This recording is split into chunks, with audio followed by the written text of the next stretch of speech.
नमस्कार and a very warm welcome to the voice of common man news Hindi and English. हमारे channel के chief editor Sameer Qureshi के साथ आइए रुक करें इस वक्त की खास खबर की ओर। इस आगमन पर उनका स्वागत जोरदार तालियों से करिए। मैं बहुत खुश हूं सर, ये फैजुल्ला भाई ने अपना खुद का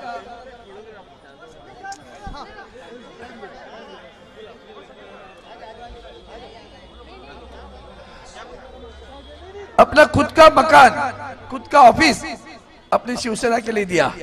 उसका उद्घाटन जब हो रहा था तो उस वक्त भी हम आपकी अपेक्षा कर रहे थे, लेकिन आपके भाई आए, वरुण जी आए, मैं आया, उद्घाटन किया। आज पूरा मोहल्ला इतना खुश है कि हम जैसे ईद मनाते थे वैसा आज हमारे मोहल्ले में ईद मना रहे हैं। शिवसेनेचा बस मैं ज्यादा बात नहीं करूंगा कि वक्त का तकाजा ध्यान में रखते हुए अब वक्त का मैं 10 बजे की पाबंदी है। मैं तो रोजाना आता रहता हूं यहाँ, इफ्तार पूरा महीना रोजे में आता रहा।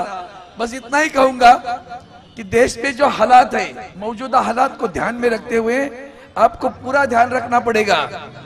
और आदित्य जी, एक बात बताना चाहता हूं, इस मोहल्ले में जब उस दिन मुझे फैजुल्ला भाई सिराज भाई से मिला था, वहां भी मिला था, ये इन्होंने मुझे घुमाया, शरीफ भी है यहाँ, इन्होंने मुझे घुमाया, हर एक शख्स मिलता था। अरविंद जी चिंता न करो, सबको जाकर कहो, उद्धव साहब को जाकर कहो हमारी सारी मुस्लिम का उद्धव ठाकरे साहब के साथ में है। क्योंकि जिस ढंग से आदरणीय उद्धव जी ठाकरे साहब ने कोविड के समय हमारी जान बचाई है, हमें दवाई दी है, जो जान यहां बचाई और वहां गुजरात में लोगों की बॉडी एम्बुलेंस से गिरती थी, वहां और यूपी में गंगा में शव बह रहे थे। उस वक्त आदरणीय उद्धव जी ठाकरे साहब मुंबई में घनी बस्ती में जब डर था तो फिर पूरी ताकत से लोगों की जान बचाने के लिए लड़ रहे थे। ये हमारे लाडले लोग सब जो बैठा है ना, इन्होंने मेरा उस वक्त ऐसे गुलाब से स्वागत किया था। असर मैं इतना ही कहूंगा, यहां जो भी आज उपस्थित है, हम चाहते कि आगे चलकर हम चाहते हैं कि एक बड़ी रैली हमारे इस इलाके में आदरणीय आदित्य जी ठाकरे और उद्धव जी ठाकरे की भी होनी चाहिए। लेकिन पहले आपको पहला कर्तव्य बजाना पड़ेगा। अब जानते हो 20 मई को चुनाव है, अब 20 मई को चुनाव है तो हमें तो उसका ध्यान रखना पड़ेगा। और चुनाव पे सबसे बड़ा ध्यान इस पर रखना पड़ता है कि चुनाव चिन्ह क्या है, क्योंकि जो लुटारू है, जो गद्दार है, हो सकता है आपको गलत सलत बता देंगे। हम वही हैं, हम भी शिवसेना हैं, तो आपको वो ध्यान में रखना है। और इसलिए हम हाथ में क्या लेके आए हैं? मशाल। और अब सबको याद रखना है कि मशाल अपना चुनाव चिन्ह है। आज महाराष्ट्र की उम्मीद, महाराष्ट्र के सपने अगर युवाओं में देखे, और युवाओं का कोई नेता अगर आपको महाराष्ट्र में दिखता है तो एक ही नेता दिखता है, उसका नाम है आदित्य जी उद्धव जी ठाकरे।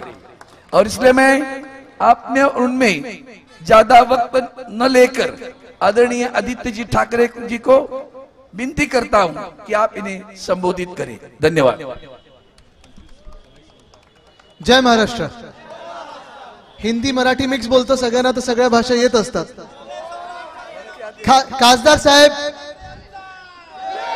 खासदार साहेब सिद्धेश नंतर दे घोषणा। खासदार साहेब दिल्लीसाठी पुन्हा एकदा प्रॅक्टिस करतात म्हणून हिंदीत सगळीकडे बोलत आहेत, पण अपना हिंदी भी ऐसा ही है, मुंबई आणि मराठी पण असंच आहे।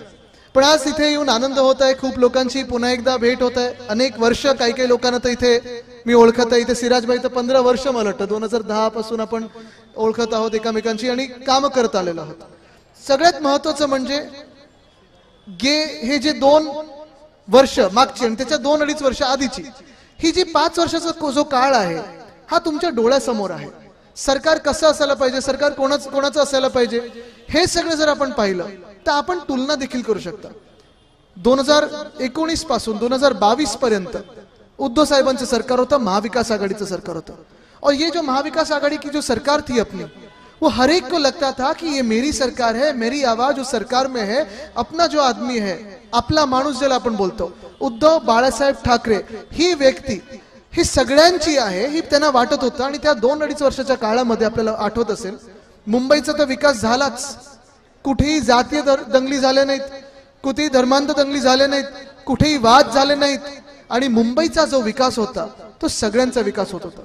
इथे पण मला आठवतं, इथे आजूबाजूला जी जुन्या इमारती आहेत त्याचा पुनर्विकासाचा जो मुद्दा असेल, रस्त्यांचा मुद्दा असेल, हे सगळं होत असताना कुठेही आत्ता जसं वातावरण एक टेन्शनचं वातावरण असतं, ते कुठेही वातावरण टेन्शनचं झालं नाहीये।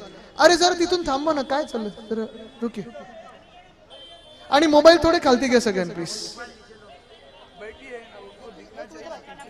पीछे के लोग चिल्ला रहे, मैं दिख नहीं रहा हूं, अभी दिख रहा हूं कि सबको?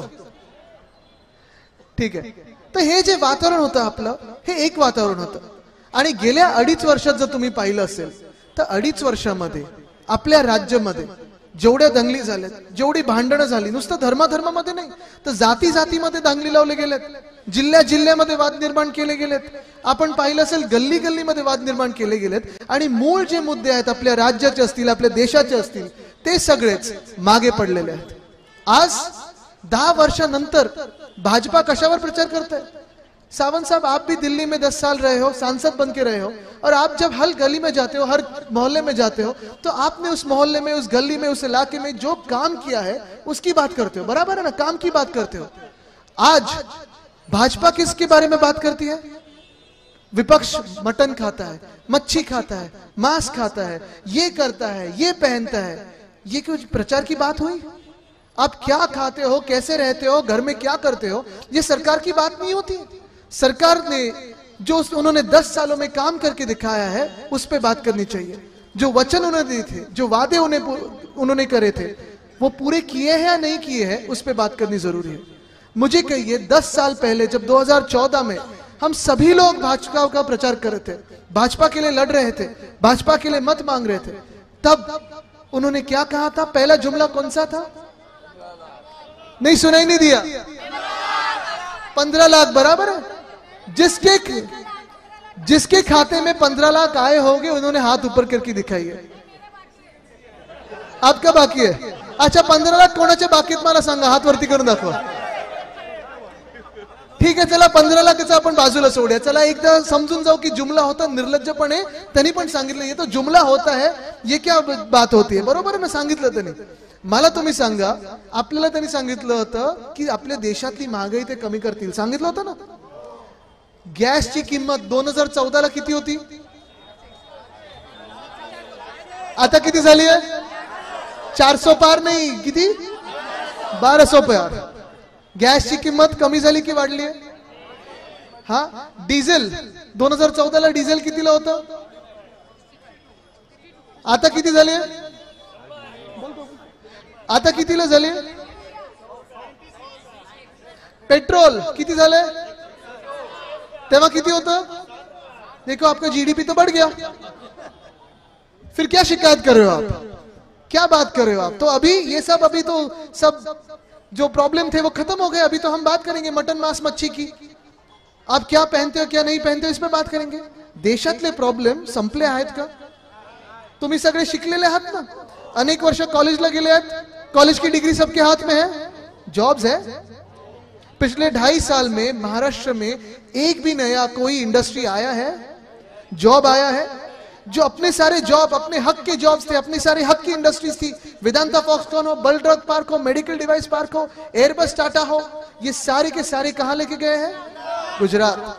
गुजरात से मेरा कोई झगड़ा नहीं है, कोई खराब रिश्ता नहीं, गुजरात में भी मेरे सारे दोस्त हैं, लेकिन मेरा ये मानना है कि जो अपने हक की बात होगी, जो अपने हक के जॉब्स होंगे, जो महाराष्ट्र के हक का होगा, अपने अधिकारों की बात अगर करे, तो जो महाराष्ट्र में आना हो वो महाराष्ट्र में ही आना चाहिए। गुजरात में जो जिसको जाना है जाए, असम में जाना है जाए, मणिपुर में तो दंगे हो रहे हैं, वहां तो भाजपा कभी गई नाही, लेकिन वहां भी जाए।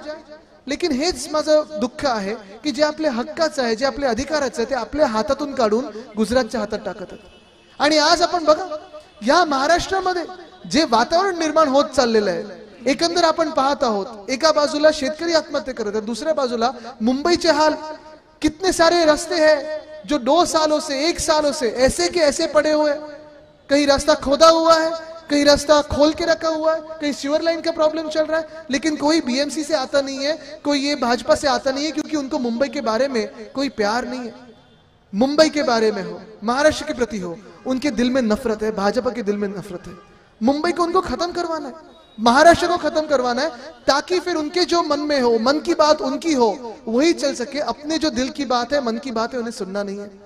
आज महाराष्ट्रात बघा ना तुम्ही, जे लॉ अँड ऑर्डरचा विषय चाललेला आहे, इथे महिला किती मोठ्या संख्येत बसलेत, जसं मी सांगितलं तरुण इथे वर्ग आहे, तुमच्याकडे हातात जॉब्स तर नाहीयेत, बरोबर ना, जॉब झालेत कोणाच्या हातात नाहीयेत, पण इथे महिला ज्या आहेत, मी आज तुम्हाला खास करून विचारतो, कारण महिलांबद्दल सुरक्षितेचा जेव्हा विषय येतो तेव्हा आपल्याला आठवत असेल, आपण मुंबईमध्ये इथे तर मला माहिती आहे मोहम्मद अली रोड तर 24 तास चालू असतो, बरोबर ना, ईद के दिन और रमजान के दौरान भी पूरी रात चलते रहता है। और तसंच मी मुंबईत सांगत होतो की मुंबईमध्ये रात्री अपरात्री आपलं वैशिष्ट्य असं आहे, एकमेव शहर आहे की रात्री कधी किती वाजता महिला सुरक्षित असतात, कुठच्याही तुम्ही गल्लीत गेलात तरी महिला सुरक्षित असतात। जी आपली मुंबई पोलिसांची धाक आहे, जी मुंबईकरांचं एक आपलं डीएनए आहे की कुठेही तुम्ही गेला, महिला असो पुरुष असो, कुठच्याही जातीचे असो, कुठच्याही धर्माचे असो, फॉरेनर असो, मुंबईकर असो, तुम्ही देशभरातून कुठेही गेलात इथे मुंबईमध्ये तरी मुंबईत सगळे सुरक्षित असतात। पण आज या महाराष्ट्राच्या मंत्रिमंडळामध्ये 2 मंत्री असे, 2 मंत्री ऐसे हैं, एक ने तो एक महिला सांसद को खराब गालियां दी, एक बार नहीं तो 16-17 बार गालियां दी उसको। अगर उद्धव साहब का ये मंत्रिमंडल होता, उद्धव साहब की कैबिनेट होती तो गेट आउट करके हकाल देते थे, लेकिन आज भी मिंदे के सरकार में वो मंत्री बने हुए। दूसरे मंत्री ऐसे हैं जिन पे आरोप है, रेप के आरोप है, काफी सारे गंदे गंदे आरोप है, उनको हमने अपनी कैबिनेट से निकाल दिया था, ये मिंदे साहब ने वापस उनको ले लिया। ये ऐसे माहौल में क्या महिलाएं सुरक्षित है? महिलाएं सुरक्षित लग रही है? नहीं लगती। और यही बात है, यही बात जो होती है संस्कृति की बात होती है, जो दिल की बात होती है। गुजरात में तो बिल्किस बानो का जिसने रेप किया था, और मैं ये हर जगह कहता हूं, सिर्फ यहां आया इसलिए नहीं कहता, हर गली में कहता हूं, हर वहां महाराष्ट्र के जिले में कहता हूं कि बिल्किस बानो के रेपिस्ट को भाजपा की सरकार ने जेल से बाहर निकाला। जिस बिल्किस बानो पे रेप हुआ, जिसकी बच्ची को उसकी आंखों सामने मारा गया, उसके रेपिस्ट को बाहर निकाला गया, और उस निकाला ही नहीं खासदार साहब, उनके रेपिस्ट का स्वागत किया गया और भाजपा के चुनाव में उनको प्रचार फेरी में घुमाया। ये ठीक लगता है आपको? ठीक लगता है आपको?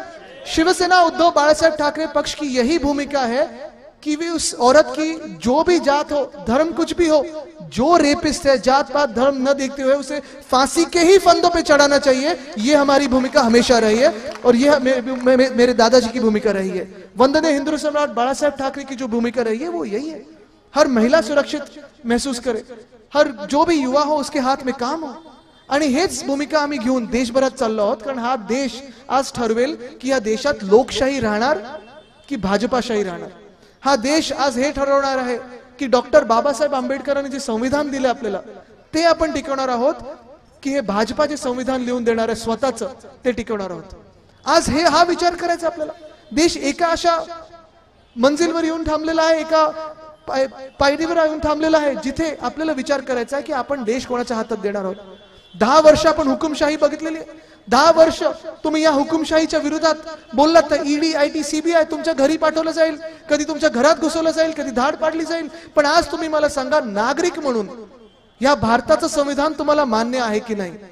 मान्य आहे ना सगळ्यांना? ज्यांना डॉक्टर बाबासाहेब आंबेडकरांनी जे संविधान आपल्याला लिहून दिलेलं आहे ते मान्य असेल त्यांनी हात वरती करून दाखवा। बघा 100% इकडे लोकांना मान्य आहे, नुसतं एका पक्षाला मान्य नाही, ते म्हणजे भाजप। कितीही हे भाजपाचे नेते किती वेळा बोलले की हम संविधान को बदलने नहीं देंगे। 5 किंवा 6 उमेदवार आत्ताच्या निवडणुकीत बोलले, पंकजाताई मुंडे देखील बोललेले आहेत की आम्हाला संविधान बदलायचं आहे। मी तुम्हाला आज विचारत आहे, तुम्ही भाजपाला संविधान बदलू देणार आहात का? संविधान बदलू देणार आहात का? तुमचे जे अधिकार आहेत, तुमचे जे हक्क आहेत, तुमचे जे न्याय हक्क आहेत, तुमचे जे कर्तव्य आहेत ते तुम्ही त्यांना बदलू देणार आहात का? मुंबईला तुम्ही त्यांना दाबू देणार आहात का? महाराष्ट्रात तुम्ही त्यांना मोडू देणार आहात का? आपण जे सगळे एकत्र राहतो, आपली एकच ओळख आहे, ती म्हणजे महाराष्ट्र। आज इथे मी कुठच्याही धर्माची ओळख बघत नाही, कुठच्याही जातीची ओळख बघत नाही, कारण कधी शिवसेनेने जातीचं धर्माचं राजकारण केलं नाही। आपली जी ओळख आहे, अर्थात हिंदुस्थान म्हणून आहे, भारत म्हणून आहे, इंडिया म्हणून आहे, पण जेव्हा ह्या राज्यात आपण राहतो तेव्हा आपण सगळे महाराष्ट्र म्हणून ओळखले जातो आणि मुंबई म्हणून ओळखले जातो. मुंबईचं जर खरं हित आपल्याला करायचं असेल, महाराष्ट्राच्या हिताचा जर विचार करायचा असेल तर आपल्याला आपल्यातून आपला माणूस निवडून द्यायला लागेल. आणि मी आज तुम्हाला विचारतोय, तुम्हाला आपला माणूस कोण वाटतं? अजून जोरात जरा ऐकू द्या. आपला माणूस कोण आहे? आणि जर आपल्या माणसाला निवडून द्यायचं असेल तर चिन्ह कुठचं आपलं? चिन्ह कुठचं आपलं? चिन्ह कुठचं आपलं? ह्या मशालीला तुम्हाला मतदान करून द्यायचंय. कारण आज जो देशात अंधार पसरत चाललेला आहे, प्रत्येक क्षेत्रात तुम्ही बघा, जिथे जिथे जाल तुम्ही, शहरात जा, गावात जा, तरुणांना नोकर भरतीपासून, सरकारी नोकर भरतीपासून प्रायव्हेट इंडस्ट्री पर्यंत नोकरी मिळत नाही, पेपर लीक होत आहे. हे सगळं जर आपल्याला रोखायचं असेल तर 10 वर्षापूर्वी जे आपण सरकार निवडून दिलं होतं, 5 वर्षापूर्वी जे आपण सरकार निवडून दिलं होतं, ते आपल्याला बदलायलाच लागेल. कारण हे सरकार आज पण जर काही बिघडलं, जर काही भलतंच झालं तर कोणावर दोष देतं? नेहरूंना दोष देतं, इंदिराजींना दोष देतं की तुम्ही 50 वर्षापूर्वी केलं, 100 वर्षापूर्वी केलं. अरे 50 वर्षापूर्वी जे झालं ते झालं, 100 वर्षापूर्वी जे झालं. भूतकाळावर भांडून आपल्याला काय मिळणार आहे? आपण जो विचार करायचा असेल, आपल्याला जो विचार करायचा, ते 20शीतले आणि 30शीतले मुलं किती आहेत? 20 साल के बच्चे कितने, 30 साल के युवा कितने? जरा हाथ ऊपर करके दिखाइए. हमें सोचना होगा हमारे भविष्य के बारे में. आणि जर आपल्याला आपलं भविष्य घडवायचं असेल तर भाजपाला मतदान करून चालणार नाही. कारण ते नुसतं भांडणं, दंगली, झगडे आणि हे सगळं 50 वर्षापूर्वीचे झालं त्याच्यावर चालतं. आपल्याला भविष्य उज्ज्वल करायचं असेल तर मशालच हातात घ्यायला लागेल. आणि म्हणून पुन्हा एकदा मी तुम्हाला विचारतो, आपला माणूस कोण? आपला माणूस कोण? आपलं चिन्ह कुठचं? मशाल. आपलं चिन्ह कुठचं? मशाल. धन्यवाद. जय हिंद, जय महाराष्ट्र, वंदे मातरम.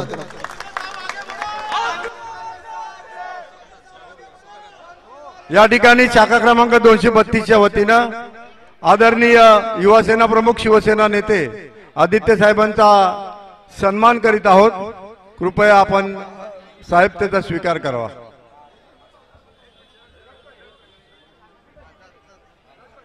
शाखा प्रमुख मुक्तारबाई पोपेरे आणि फैजुल्ला खान हे आदित्य साहेबांचा या ठिकाणी. जय हिंद, जय महाराष्ट्र. समीर कुरेशी.